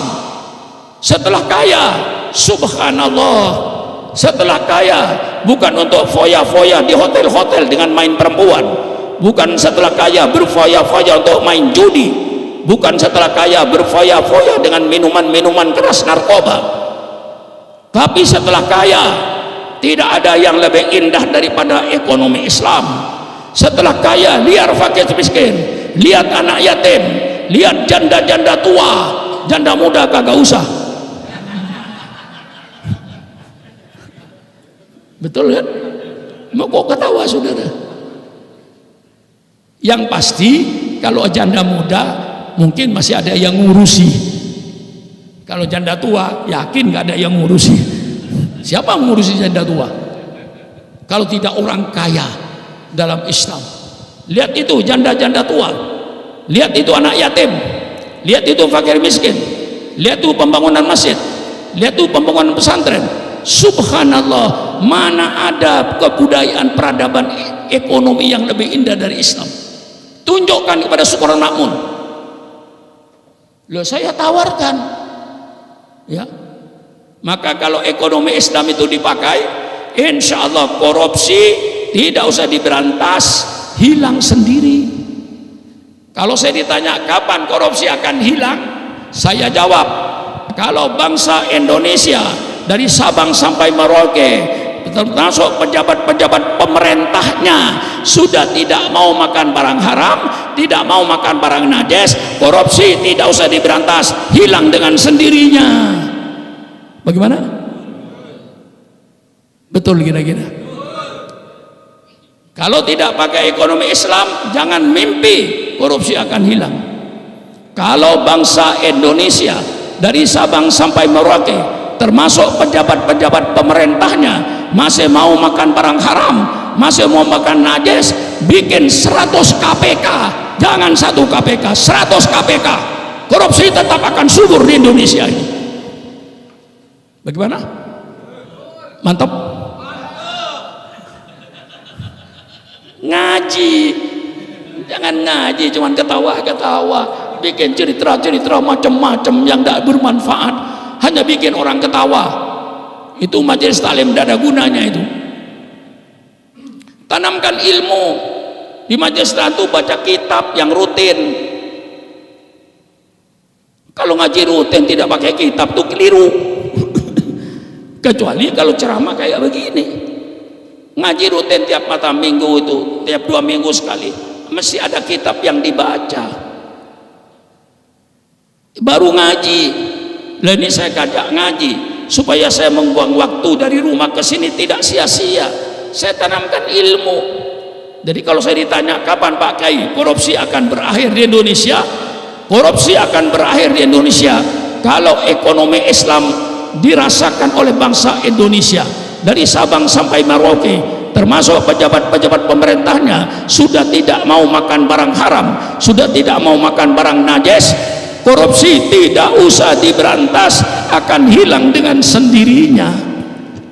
Sebaliknya, kalau bangsa Indonesia dari Sabang sampai Merauke dan pejabat-pejabat pemerintahnya masih mau makan barang haram, masih mau makan barang najis, jangan mimpi korupsi akan hilang. Korupsi akan tumbuh subur di Indonesia ini selama pemerintahnya dan rakyat Indonesia masih mau makan barang haram dan barang najis. Dirikan 100 KPK, korupsi akan subur, sogok monyok akan subur kalau bangsa Indonesia masih mau makan barang haram. Ini peradaban Islam dalam ekonomi. Terakhir, peradaban Islam dalam politik. Nah, ini kan hari tadi saya dipancing oleh Ustadz Alim Fikri itu. Pidato itu mancing saya itu tadi itu.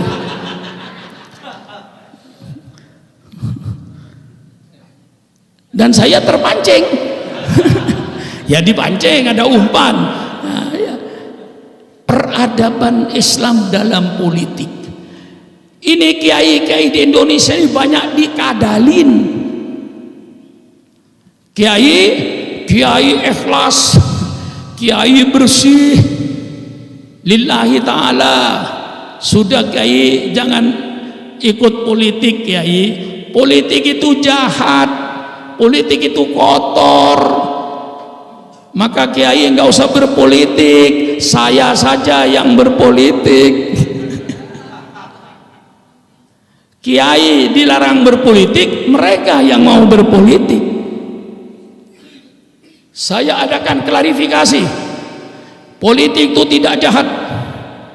Kalau politik itu jahat, tolong pemerintah semua partai politik bubarkan. Betul? Kalau politik itu jahat, pemerintah tolong semua fakultas sosial politik tutup di semua perguruan tinggi. Mengapa ada jurusan fakultas sosial politik? Mengapa ada partai politik? Kalau jahat, bubarkan partai politik ini semuanya. Kalau politik itu jahat, politik itu tidak jahat. Yang jahat itu bukan politik, pelaku politik. Bedakan antara politik dan pelaku politik. Maka sekarang kita akan memilih pelaku politik. Bukan politik, milih pelakunya. Kalau politik sudah berjalan. Ilmu politik itu suatu ilmu yang mempelajari bagaimana cara mengatur suatu negara. Itu ilmunya namanya dikatakan ilmu politik. Paham?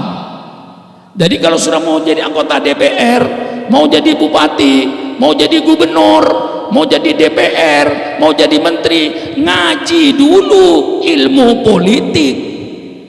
Karena dalam ilmu politik ini kita belajar bagaimana cara mengatur suatu negara, itu pakai ilmu, namanya ilmu politik, ilmu yang bagus. Yang tidak bagus itu bukan politik, pelaku. Saya tanya sama orang Sukabumi, Islam bagus apa tidak? Bagus, alhamdulillah. Di Sukabumi ada nggak orang Islam yang nyolong sepeda motor? Hah? Jawab. Di Sukabumi ada nggak orang Islam yang nyolong sepeda motor? Ada gitu, jangan bilang banyak gitu. Kalau bilang banyak saya tersinggung. Ada gitu aja lah. Nah, apakah Islam itu jahat? Apakah Islam itu jahat? Tidak. Yang jahat itu pelaku politik. Nah, supaya rakyat tahu siapa pelaku politik, mulai wali kota, bupati, gubernur, presiden, kemudian menteri, DPR, dari DPRD tingkat 1, 2 sampai pusat, itu pelaku politik. Pejabat-pejabat tinggi negara itu pelaku politik. Itu yang ada di antara mereka yang jahat. Yang bagus ada, yang jahat. Berapa banyaknya bupati yang masuk penjara? Pelaku politik. Berapa banyaknya gubernur yang masuk penjara? Pelaku politik. Berapa banyaknya menteri yang masuk penjara? Pelaku politik. Berapa banyak anggota DPR yang masuk penjara? Pelaku politik. Politik tidak jahat, yang jahat pelakunya. Bagaimana? Jelas? Ngaji gitu loh, supaya cerdas, jangan dikadalin. Iya, supaya cerdas. Ini saya katakan. Nah, bagaimana politik dalam Islam? Siapa yang bicara Quran tidak bicara politik? Kadang-kadang bupati, gubernur, presiden, menteri berkata baldatun thayyibatun wa rabbun ghafur. Lah, baldatun thayyibatun wa rabbun ghafur itu di mana, Ustaz? Lalu bicara bahwa Islam tidak ada politik, goblok. Islam penuh dengan politik, berhadapan dengan Syukur Namun. Tidak usah main di YouTube, datang ke rumah saya, mari bicara. Saya kasih ayat Quran 1 keranjang. Kesel lah. Iya, bagaimana tidak bicara politik Islam itu? Di dalam Al-Quran berapa banyaknya ayat-ayat politik. Innallaha ya'murukum bil adli, ya'murukum an tu'addul amanati ila ahliha wa idza hakamtum baina an tahkumu bil adli. 100% ayat politik. Kullukum ra'in wa kullukum mas'ulun an ra'yati. 100% hadis politik. Sab'atun yadilmu fi yaumin la dilla illa dilluh. Al-imamul adil, politik. Siapa yang bilang Islam tidak politik? Mendirikan negara dalam hukum Islam, hukumnya wajib, aklan wa syar'an. baik secara hukum akal wajib mendirikan negara. Suatu bangsa yang tidak ada pemimpinnya akan menjadi bangsa barbar, bangsa yang arogan. Maka wajib ada pemimpin. Mendirikan negara secara hukum akal wajib, secara syariat Islam wajib. Contohnya Rasulullah Sallallahu Alaihi Wasallam dengan negara Madinah yang beliau pimpin, yang dilanjutkan oleh Khulafair Rasyidin Sayyidina Abu Bakar, Umar, Utsman, Ali. Itu semuanya jabatan politik. Siapa bilang tidak bicara politik? Dalam Islam mendirikan negara hukumnya wajib aklan wa syar'an. Menurut hukum akal wajib, menurut hukum syariat Islam wajib. Mengapa wajib? Imam Ghazali mengatakan bahwa wajib mendirikan negara supaya pemerintah itu pertama kewajibannya siasatul dunia, untuk mengatur politik dunianya, ekonomi rakyat, kesejahteraan rakyat, keadilan rakyat, keamanan rakyat, itu ciptakan oleh pemerintah. Yang kedua, pemerintah dalam garisnya Imam Ghazali siasatuddin, untuk menjaga agama. Agama dijaga oleh pemerintah, karena kalau orangnya tidak beragama hancurlah moral bangsa ini. Maka mendirikan negara hukumnya wajib aklan wa syar'an. Bagaimana bentuk negara? Ngaji resmi, ngaji politik gitu. Alhamdulillah, Al-Quran tidak menentukan bentuk negara. Mau kerajaan persilakan. Ya malikal mulki tu'til mulka man tasha wa tanzi'ul mulka mimman tasha. Bentuk kerajaan persilakan. Quran tidak melarang. Mau berbentuk khilafah persilakan. Ya Daud, inna ja'alnaka khalifatan fil ardi. Mau berbentuk kayak Brunei, kesultanan yang dipimpin oleh seorang sultan, waj'alli min ladunka sultanan nasira. Mau bentuk republik persilakan. Wa amruhum syura bainahum, kedaulatan rakyat. Ini saudara-saudara, mau bentuk republik persilakan, mau bentuk kesultanan persilakan, mau bentuk khilafah persilakan, mau bentuk kerajaan persilakan. Yang namanya khalifah, yang namanya presiden, yang namanya sultan, yang namanya raja, ini cuman kata, hakikatnya keempat-empatnya pemimpin negara. Betul? Presiden pemimpin negara, sultan pemimpin negara, khalifah pemimpin negara, raja pemimpin negara. Persilakan Anda bentuk negara Anda sesuai dengan dinamika umatnya. Mau bentuk kerajaan kayak Saudi Arabia, persilakan. Mau bentuk kesultanan kayak Malaysia, persilakan. Mau bentuk khilafah kayak Khulafair Rasyidin, persilakan. Mau bentuk apa negara saudara? Persilakan. Mau bentuk republik presiden, persilakan. Prinsip bernegara ya, tadi kewajiban pemerintah mengatur siasatud dunia wa siasatud din. Siasatud dunia artinya kesejahteraan rakyat. Apapun bentuk negaramu, yang penting prinsip bernegara, tegakkan perintah, jalankan perintah Allah, jauhi larangan Allah. Ini ngaji politik Islam, ini politik Quran. Mau kerajaan kata Allah, persilakan. Yang penting perintah Allah jalankan, larangan Allah jauhi. Mau bentuk kesultanan, persilakan.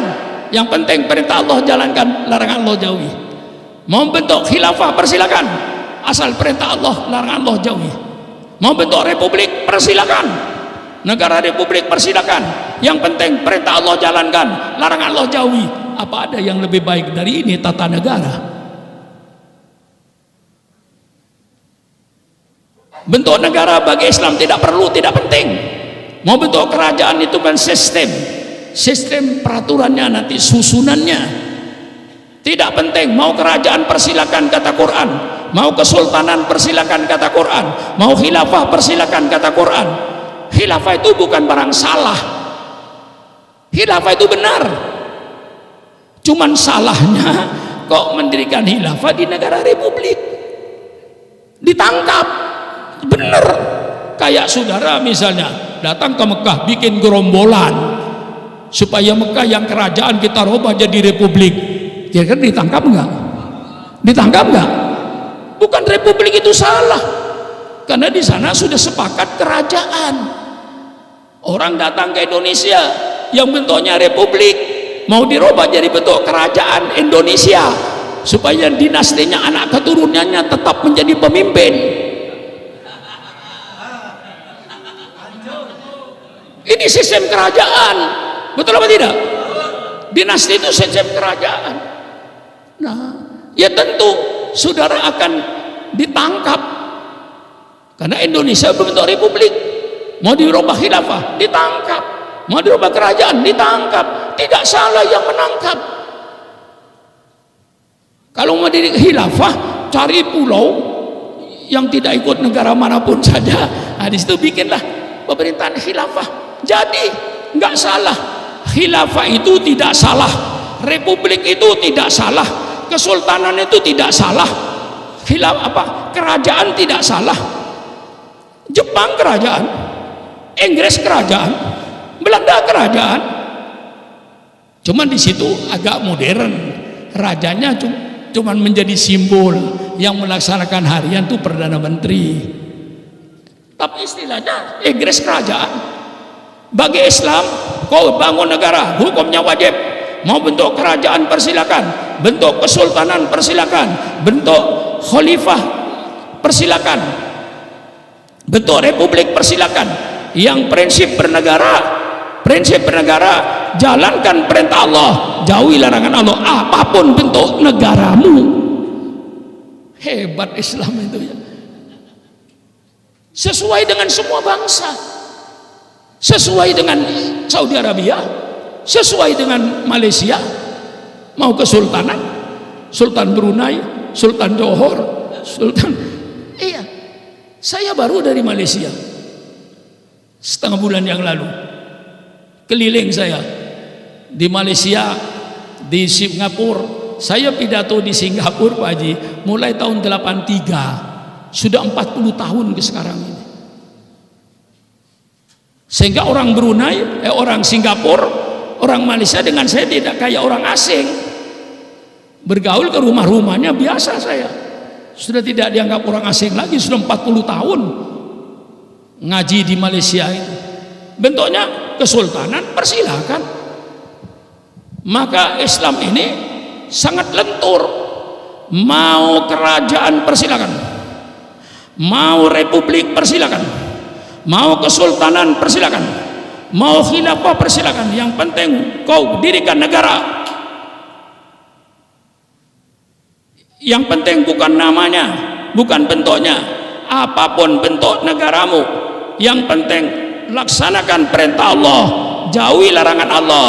Mau kerajaan, mau republik, mau kesultanan, mau khilafah, persilakan. Yang penting perintah Allah jalankan, larangan Allah jauhi. Itu prinsip bernegara.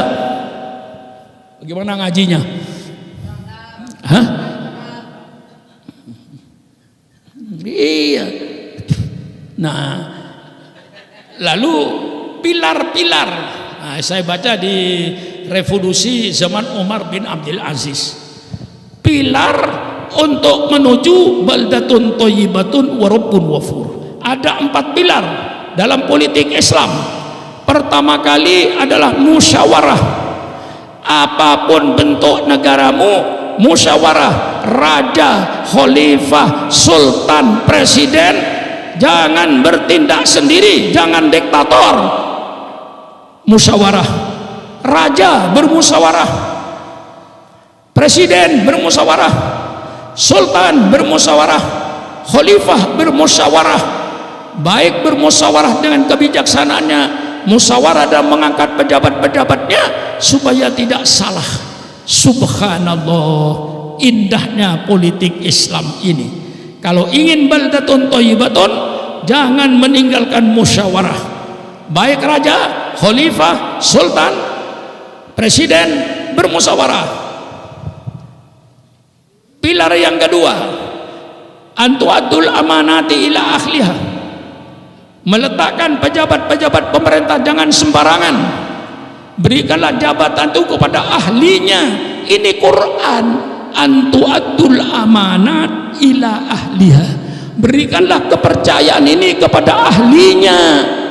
Jangan sembarangan ngangkat ketua RT, jangan sembarangan ngangkat ketua RW, jangan sembarangan mengangkat lurah, jangan sembarangan mengangkat camat, jangan sembarangan mengangkat wali kota, jangan sembarangan mengangkat gubernur, jangan sembarangan mengangkat presiden, jangan sembarangan mengangkat menteri, jangan sembarangan mengangkat anggota DPR.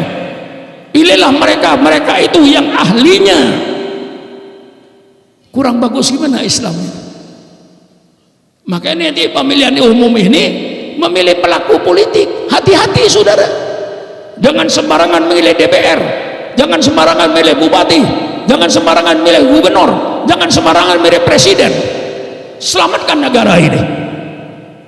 Cari pemimpin-pemimpin yang integritasnya jelas. Ini saudara-saudara, dalam Islam pilar yang ketiga untuk menuju baldatun thayyibatun wa rabbun ghafur, wa idza hakamtum bainan nas an tahkumu bil adlih, tegakkan hukum yang adil. Ini Quran. Semua manusia depan hukum sama, sampai Quran memesan la yajrimannakum sana'anu qaumin ala alla ta'dilu i'dilu huwa aqrabu littaqwa. Kalau kau merasa, janganlah karena kebencianmu kepada satu kelompok, karena kebencianmu kepada satu golongan, sehingga kau berbuat tidak adil. Biar kelompok itu tidak salah, jebloskan penjara karena kebencianmu. Tapi sebaliknya, karena kamu senang biar korupsi, dilindungi. Sampai sekarang ini ada. Saya tahu koruptor yang dilindungi pemerintah itu, saya tahu bukan pemerintah, yang dilindungi oknum-oknum yang berkuasa. Namanya juga saya tahu. Cuman tidak usah saya buka di sini. Lah iya, jelas itu saudara. La yajrimannakum sana'anu qaumin ala alla ta'dilu i'dilu. Jangan karena kebencianmu kepada satu golongan, satu kelompok, sehingga membuat kamu berbuat tidak adil. Berbuat adillah.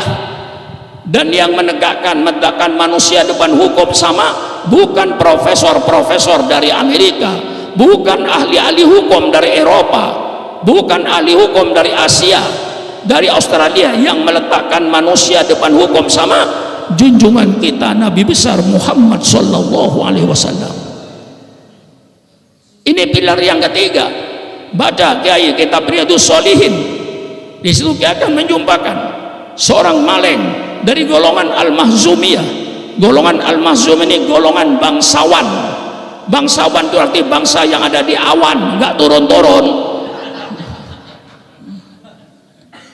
Ketika golongan bangsawan itu nyolong, anaknya tokoh Quraisy pada bingung. Kasihan ini anaknya orang gede, masa mau dipotong tangannya? Diutuslah Usama bin Zaid untuk menghadap Rasulullah. Mengapa diutus Usama? Karena Usama termasuk sahabat yang dicintai Rasulullah sallallahu alaihi wasallam. Usama nyampaikan Rasulullah, ya Rasulullah, ini yang nyolong anaknya orang gede Rasulullah. Apakah ada hukum ya Rasulullah selain potong tangan? Begitu mendengar ucapan Usama ini, Rasulullah berdiri. Ya Usama, qad halaka man kana qablakum, sudah hancur bangsa-bangsa sebelum kamu dahulu. Mengapa bangsa itu hancur? Rasulullah jelaskan, wa idza saraka fihim asyarifu tarakuhu. Kalau yang nyolong orang gede, orang besar, mereka biarkan, bahkan dilindungi. Inilah hancurnya suatu negara. Wa idza saraka fihim ad-dhaifu aqwamul khat. Tapi yang nyolong maling ayam, rakyat kecil semua teriak, tegakkan hukum untuk maling ayam, untuk koruptor dilindungi. Inilah hancurnya suatu negara. Ini hadis, bukan Surat Makmun. Rasulullah yang bilang. Maka mudah-mudahan pidato saya ini bisa didengar oleh Kapolri, didengar oleh Jaksa Agung, didengar oleh Mahkamah Agung, bahwa keadilan tegakkan, jangan tebang pilih dalam hukum, jangan mempermainkan hukum. Inilah hancurnya suatu negara. Jangan karena keluarga, karena kepentingan, lalu hukum dibolak-balik semau-maunya. Inilah yang akan menghancurkan suatu negara. Quran, wa idza hakamtum bainan nas an tahkumu bil adli. Ini untuk menuju kepada baldatun thayyibatun wa rabbun ghafur. 1, 2, 3, 4. Terakhir, berarti selesai saya pidato. Ya kalau masih kurang gampang, ngundang lagi kan itu tuh. Masa mau dihabiskan sekarang? Ya Allah, sudah jam 9, janjinya kuliah subuh. Ini sudah melanggar segala-galanya ini. Iya, dalam undangan saya itu kuliah ba'da subuh gitulah. Ya ba'da subuh sampai duhur. Itu gayanya orang Arab. Saya pernah janji dengan orang Arab. Kata orang Arab kepada saya, ya saya syukron wadan ba'da subuh. Besok sesudah subuh datang ke rumah saya. Ya saya disiplin. Habis di Masjidil Haram, saya nggak kemana-mana. Habis dikir wirid masalah langsung saya ke rumah dia. Masih dikunci. Dibuka oleh pembantunya, suruh nunggu sampai jam 8 saya nunggu. Saya bilang, janjinya gimana? Ba'da subuh kan? Dia jawab, lah iya saya syukuran sebelum duhur ba'da subuh. Sebelum duhur ba'da subuh. Ya pokoknya ba'da asar sebelum maghrib. Itu. Nah saudara-saudara, yang keempat, untuk menuju baldatun thayyibatun wa rabbun ghafur, Quran, bukan syukuran makmun. Maka itu kalau tidak ngaji agama, jangan ngomong agama. Ini yang banyak merusak, ini tokoh masyarakat yang tidak ngerti agama, bicara agama, hancurlah agama. Sekali lagi, tokoh masyarakat yang tidak pernah belajar agama, bicara atau soal agama, hancurlah agama. Ini yang terjadi sekarang, macam-macam kadang-kadang. Nah, ini Al-Quran bukan saya. Alladzina immakkannahum fil ardi aqamus shalah wa atuz zakah wa amaru bil ma'ruf wa nahau anil munkar. Orang-orang yang oleh Allah dikasih jabatan, orang-orang yang oleh Allah dikasih tempat, hendaknya dia tegakkan sholat, keluarkan zakat, amar ma'ruf nahi mungkar, baru terwujud baldatun thayyibatun wa rabbun ghafur. Kalau sudah semacam ini, ketua RT, ada ketua RT enggak ya? Ya sudah, walaupun ada tidak usah ngacung. Ketua RT amar ma'ruf nahi mungkar, ketua RW amar ma'ruf nahi mungkar, lurah amar ma'ruf nahi mungkar, camat amar ma'ruf nahi mungkar, wali kota amar ma'ruf nahi mungkar, gubernur amar ma'ruf nahi mungkar, presiden amar ma'ruf nahi mungkar, menteri amar ma'ruf nahi mungkar, anggota DPR dari DPRD sampai DPR pusat amar ma'ruf nahi mungkar, semua pejabat-pejabat pemerintah amar ma'ruf nahi mungkar, bersama-sama dengan para ulama dan ustadz-ustadz amar ma'ruf nahi mungkar, baru terwujud baldatun thayyibatun wa rabbun ghafur.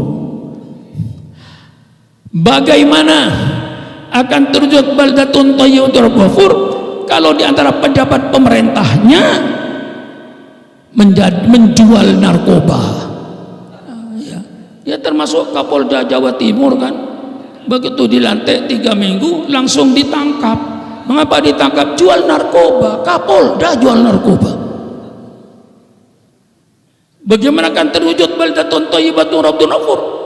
Kalau pejabat-pejabat pemerintahnya membuat penjudian, pejabat pemerintahnya ada yang membuat pelacuran, pejabat pemerintah memiliki perzinaan, apalagi sampai jual narkoba, hancurlah negara ini. Kalau semuanya amar ma'ruf nahi mungkar, dari pejabat yang paling bawah, dari RT sampai presidennya, dari DPRD sampai DPR pusatnya, semua menteri, semua pejabat amar ma'ruf nahi mungkar, barulah terwujud baldatun thayyibatun wa rabbun ghafur. Cara milih pemimpin, ya, memilih pelaku politik, supaya pilih pelaku politik yang integritasnya kuat, pilih pemimpin yang mencintai Allah.